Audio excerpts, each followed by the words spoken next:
তো hello guys, কি অবস্থা সবার? আশা করি সকালে ভালো আছে। আজকে আমরা জানবো কেন ভারত কি কি কারণে চাইলেও বাংলাদেশের উপর আক্রমণ করতে পারবে না। বর্তমানে স্বৈরাচার পতনের পর বাংলাদেশ আর কারো নিয়ন্ত্রণে নেই। এই বিষয়টি কোনোভাবে মেনে নিতে পারছে না আর ভারতের রাজনৈতিক দলগুলো। আর এই কারণে প্রতিনিয়ত ভারত বাংলাদেশকে দখল করা হুমকি দিয়ে আসতেছে। যদিও এগুলোকে রাজনৈতিক বক্তব্য বলে উড়িয়ে দেওয়া যায়, কিন্তু যদি ভারত আসলে এগুলো চিন্তা ভাবনা করে থাকে তাহলে কি পারবে বাংলাদেশ ভারতের মতো এত বড় একটি দেশকে রুখে দিতে? এবং বাংলাদেশ ভারতের সামরিক শক্তি কতটুকু, নাকি ইসরায়েল এবং ফিলিস্তিনের মতো বাংলাদেশের অবস্থা কি গাজার মতো অবস্থাই হবে, তা জানবো আজকের এই ভিডিওতে। চলুন নিরপেক্ষভাবে জেনে আসি কে কোন দিক দিয়ে এগিয়ে থাকে, বাংলাদেশ নাকি ভারত। বাংলাদেশ এবং ভারতের শক্তি বা কতটুকু। প্রথমে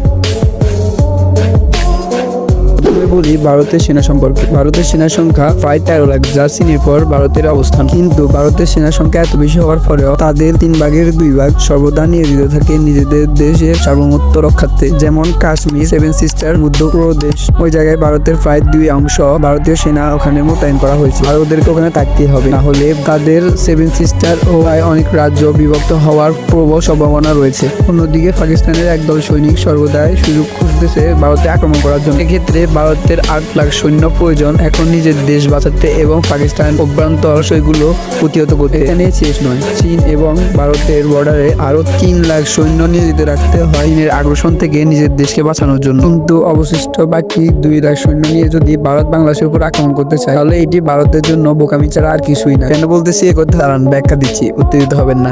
বিশ্বের সামরিক বিশেষজ্ঞরা মনে করেন কোন দেশ দখল করতে হলে ওই দেশের সামরিক শক্তি থেকে 3 গুণ বেশি শক্তি থাকতে হবে, তাহলে এটি সম্ভব নয়। একটি বিষয় হচ্ছে বিমান দিয়ে শুধু শত্রুর দেশকে ধ্বংস করতে পারবে, কিন্তু দখল করতে হলে ওই দেশকে আপনাকে পাঠানো লাগবে আপনাদের বিশেষ বাহিনী। ভারতের 2 লাখ সেনাবাহিনী দিয়ে বাংলাদেশ দখল করা প্রায় অসম্ভব, কারণ বাংলাদেশের সেনাবাহিনীর সংখ্যা একেবারেই কম না। আর তাই বলাই যায় এই মুহূর্তে বাংলাদেশের উপর আক্রমণ করা ভারতের জন্য প্রায় অসম্ভব হয়ে দাঁড়াবে। তবে এখানে চীন, পাকিস্তান নিজেদের স্বার্থের জন্য ভারতকে বর্ডার থেকে দূরে রাখতে বাংলাদেশকে গান দিয়ে সাহায্য করার সম্ভাবনা অনেক আছেন, যা ভারতের জন্য কাল হয়ে দাঁড়াতে পারে। কিন্তু ভারতের সক্ষমতা কিন্তু এখানেই শেষ না, কারণ তাদের আছে বিশ্বের অন্যতম ও আধুনিক বিমান বাহিনী। কিন্তু মজার ব্যাপার হলো তাদের ওখানেও রয়েছে বিভিন্ন দুর্বলতা, কিন্তু তাদের পর্যাপ্ত পরিমাণ বিমান আছে ঠিকই। লজিক বিমান যেগুলো রয়েছে সেগুলো একেবারে কম বলেছে। লজিক বিমান হলো এমন বিমান যেটার মাধ্যমে সৈন্যদের কাছে খাবার, অস্ত্র এবং ডাক্তারি জিনিসপত্র পৌঁছানো হয়, সেগুলো হনকার বিমানকে বলা হয়। এই বিমান তাদের 10টি রয়েছে, যা তাদের সৈন্যদের জন্য যথেষ্ট নয়। যেমন 2020 সালে চীনের সাথে যুদ্ধের সময় ভারতের 13 বিমান অভাবটি পরিষ্কার হয়ে উঠে এসেছিল। বেশ কয়েকদিন সময় লেগেছিল ভারতের সৈন্যদের জন্য সরঞ্জাম মোতায়েন করতে। তাই বলা যায় ভারতের লজিক্স বিমান বাংলাদেশের সাথে যুদ্ধের সময় কোনো বড় ভূমিকা পালন করতে পারবে। তবে ভারতের কাছে 500 যুদ্ধ বিমান রয়েছে এবং এতে কোনো সন্দেহ নেই তারা এই যুদ্ধ বিমান দিয়ে কয়েক সময়ের মধ্যে বাংলাদেশ ধ্বংস করে দিতে পারে, কারণ বাংলাদেশের কাছে এমন কোনো শক্তিশালী যুদ্ধ বিমান নেই যা ধ্বংস করতে পারে ভারতের এই শক্তিশালী যুদ্ধ বিমানকে। এবং তেমন কোনো আকাশ প্রতিরক্ষা ব্যবস্থাও নেই যেটার মাধ্যমে এই যুদ্ধ বিমানটি ধ্বংস করতে পারে। তবে হ্যাঁ, এখানেও কিন্তু ভারতের দুর্বলতা রয়েছে, কারণ ভারতের অধিকাংশ যুদ্ধ বিমান কাউন্টার স্ট্রাইক মিশন পরিচালনা করতে সক্ষম না। আবার ভারতের কাছে রয়েছে 270টা SU-30, এছাড়াও MiG-21 এবং জাগুয়ার ফাইটার জেট। কিন্তু মজার ব্যাপার হলো এগুলো আধুনিক বিশ্বে অনেক পুরনো মডেল হয়ে দাঁড়িয়েছে। বর্তমানে ভারতের একমাত্র কার্যকরী বিমান হলো মিরাজ 2000 এবং রাফায়েল যুদ্ধ বিমান। এদের সংখ্যাও প্রয়োজনের থেকে খুবই কম। তাছাড়াও রাফালের মতো যুদ্ধ বিমানগুলো কিন্তু বাংলাদেশে ব্যবহার করা সুযোগ নেই, কারণ ভারতের কাছে মাত্র 37টা রাইফেল জেট আছে, কারণ এগুলো চীন এবং পাকিস্তানের জন্য সর্বদা প্রস্তুত থাকতে হয়। তাই বলা যায় ভারতের বিমান বাহিনী বাংলাদেশের বিরুদ্ধে ব্যবহার করার মতো তেমন কোনো বিমান তাদের কাছে নেই। একদিকে ভারত যুদ্ধ বিমানের অভাবে ভুগতেছে, অপরদিকে পাকিস্তান যাদের কাছে এমন যুদ্ধ বিমান রয়েছে যেগুলো পাকিস্তানের, যার সামনে ভারতীয় রাইফেল যুদ্ধ বিমানও দাঁড়ানোর সক্ষমতা খুবই কম। আর ভারত বাংলাদেশ যুদ্ধ লাগলে বলার বাহুল্য রাখে না যে পাকিস্তান আমাদেরকে ওই যুদ্ধ বিমানগুলো দিয়ে সাহায্য করবে। এদিকে চীনের বিমান বাহিনীর তুলনায় ভারতীয় বিমান বাহিনী অনেকটাই পিছিয়ে, সুতরাং তাদের এই অল্প কয়েকটি বিমান দিয়ে বাংলাদেশের উপর আক্রমণ করা প্রায় অসম্ভব। ভারতীয় বিমান বাহিনী হাতে গোনা কয়েকটা স্থানে সাপোর্ট দিতে পারবে, যা প্রয়োজনের তুলনায় একেবারেই কম। তাছাড়া রকেট লঞ্চারের মাধ্যমে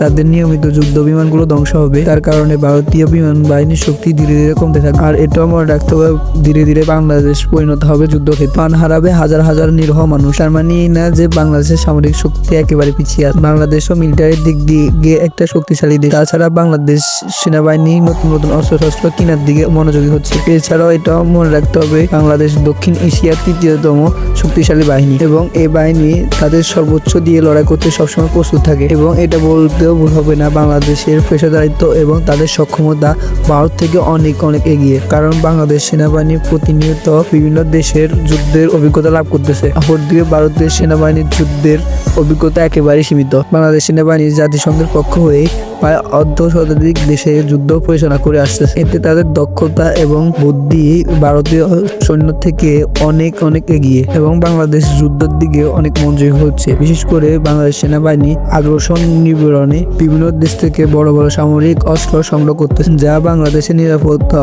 ব্যবস্থা আরো মজবুত করবে। এবং তুরস্কের কাছ থেকে সবচেয়ে অত্যাধুনিক ড্রোন ক্রয় করেছে, আরো কিছু কেনার জন্য চুক্তি করে রাখছে। ওই ড্রোনের মাধ্যমে ইউক্রেন রাশিয়ার হাজার হাজার যুদ্ধ ট্যাঙ্ক ধ্বংস করে দিয়েছিল। বাংলাদেশ সেনাবাহিনী বাইরের দেশ থেকে আধুনিক অস্ত্রগুলো ক্রয় করে নিজেদের সামরিক বাড়ানোর জন্য যথেষ্ট চেষ্টা করতেছে। 2030 সালের মধ্যে এই সকল যুদ্ধযান বাংলাদেশ বহরে যুক্ত হবে, যা বাংলাদেশকে এক নতুন উচ্চতায় পৌঁছে দিবে। সম্প্রতি বাংলাদেশ চীন থেকে অত্যাধুনিক এবং আক্রমণাত্মক কয়েকটি ট্যাঙ্ক ক্রয় করেছে, যা পানিতে এবং মাটিতে দুই জায়গায় অনেক বেশি কার্যকর হয়ে কাজ করে। এই ট্যাঙ্কগুলো এমনভাবে তৈরি যা তীব্র স্রোতের মধ্যেও অনায়াসে চলতে পারে। এগুলো বিশেষ ধরনের হামলা করার জন্য অত্যন্ত জরুরি। তাছাড়া চীন এগুলো ভারতের কাছে বিক্রিও করবে না, যা বাংলাদেশের প্রতিরক্ষা শক্তি আরো মজবুত করবে। মনে রাখতে হবে, ভারত যদি বাংলাদেশের উপর আক্রমণ করে তাহলে তারা দখল করতে পারবে না ঠিকই, কিন্তু দেশটি ধ্বংসস্তূপে পরিণত হবে। প্রাণ হারাবে হাজার হাজার লাখ লাখ মানুষ, এমন কিছু হলে দুই দেশই ক্ষতিগ্রস্ত হবে। পরিশেষে আমাদেরকে একটা কথা মানতে হবে যে যুদ্ধ কখনো শান্তি বয়ে আনে না। এমনকি ভারতের জন্য রয়েছে অনেক খারাপ দিক,